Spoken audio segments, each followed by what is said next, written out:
चिड़िया और कौवे का घर एक दूसरे के पास था। वो एक दूसरे के करीब ही रहते थे। वो लोग किसान थे और मिलकर अपना काम बांट के किया करते थे। वो लोग हर मौसम के हिसाब से सब्जियां या फ्रूट उगाते थे और उनको मार्केट के अंदर बेच के मुनाफा कमाते थे। उन्हीं से उनका घर का गुजर बसर हुआ करता था। चिड़िया और कौवा बराबर की मेहनत करते थे। जितना काम चिड़िया करती थी उतना ही कौवे को भी करना पड़ता था और वो पूरी ईमानदारी के साथ चिड़िया का इस काम में साथ भी देता था। हर दूसरे दिन वो लोग खेत के अंदर चक्कर लगाने के लिए आते थे, अपनी फसल को देखने आते थे कि कोई नुकसान तो नहीं हो गया उनकी फसल को। एक दिन वो पानी देने के लिए फसल को आते हैं। चल चिड़िया, काफ़ी दिन से हमने अपने खेत में पानी नहीं डाला, अब पानी डाल लेते हैं वरना फसल सूखने का खतरा है। फिर दोनों मिलके अपनी फसल को पानी डालते हैं और फिर वापस घर को आ जाते हैं। उन लोगों की फसल पकने वाली होती है और वो सब बहुत ज़्यादा उतावले होते हैं। वो लोग सो ही नहीं पाते। आज रात सारी रात यही सोचते रहते हैं कि क्या बनेगा उनकी फसल का, क्योंकि 2 दिन के अंदर ही उनकी फसल को तैयार हो जाना था और वो सब लोग इस बात को लेकर बहुत ज़्यादा। कुछ दिन गुजर जाते हैं और उनका खेत फलों से भर जाता है। फिर जब वो कुछ दिन के बाद अपने खेत को देखने के लिए आते हैं तो देख के हैरान ही रह जाते हैं, क्योंकि स्ट्रॉबेरियों से उनके पौधे भरे हुए थे। चारों तरफ स्ट्रॉबेरियां ही लगी हुई थी, रसीली और देखने में इतनी खूबसूरत थी कि उन्हें अपनी आंखों पे यकीन ही नहीं आ रहा था। देखो देखो कालू भैया, ये स्ट्रॉबेरीज कितनी प्यारी लग रही हैं। जब देखने में इतनी प्यारी है तो खाने में कितनी स्वादिष्ट होंगी। चलो बहन, चिड़िया बहन, इनको चख के देखें, मुझसे तो सबर नहीं हो रहा अब।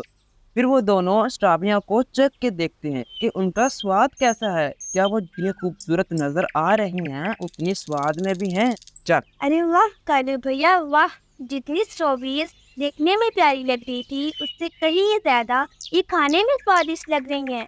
कमाल चिड़िया कमाल, मुझे तो यकीन ही नहीं हो रहा। क्या ये सच में हम लोगों ने ही तो उगाई है ना? ये तो चमत्कार हो गया। शक्कर से भी ज्यादा मीठी हैं हमारी स्ट्रॉबेरीज। हमारा अब एक ही काम बचा है, जल्दी से इनको तोड़ के बाजार में बेच के आते हैं। बहुत अच्छा प्रॉफिट मिलने वाला है हमें, माला माल हो जाएंगे हम इस बार। चल ठीक है कालू भैया, ठीक है। अब जल्दी से इन्हें तोड़कर टोकरियों में भरना शुरू करें। शाम से पहले पहले हम इन्हें बेचकर वापस घर आएंगे।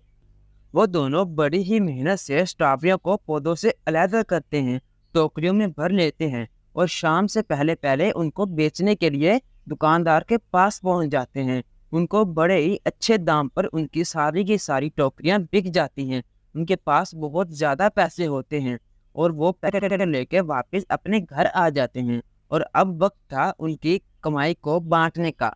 कायदे से तो 50-50 दोनों का ही होना चाहिए, लेकिन इतना ज़्यादा पैसा देखकर कालू कौवे की नीयत में खोट आ जाता है और वो चिड़िया से कहता है, देख चिड़िया, 30% दूंगा तुझे मैं इस कमाई में से, क्योंकि तुझसे ज़्यादा मेहनत मैंने की है, और 70% मैं रखूंगा।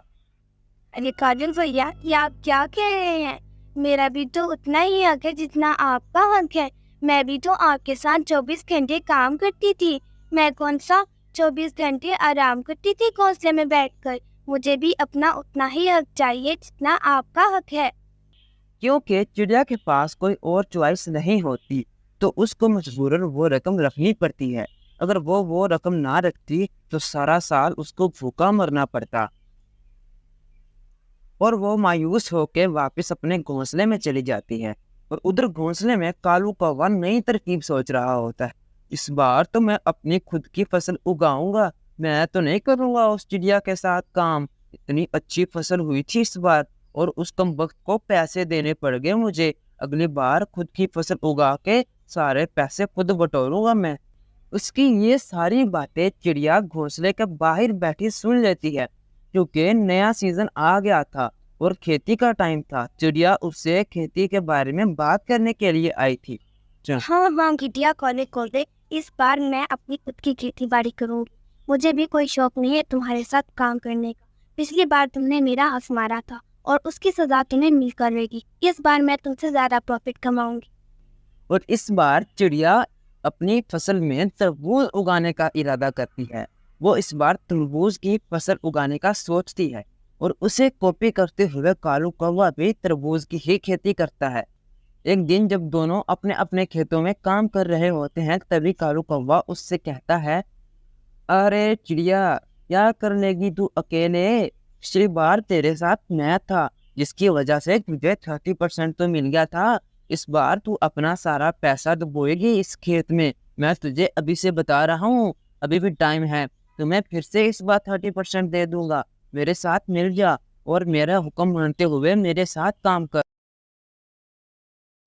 پیارے دوستو، اس کہانی کا پارٹ 1 تھا یہ۔ پارٹ 2 جلد ہی آنے والا ہے۔ چینل کو سبسکرائب کر لیں تاکہ پارٹ 2 کی نوٹیفیکیشن آپ تک پہنچ سکے۔ شکریہ۔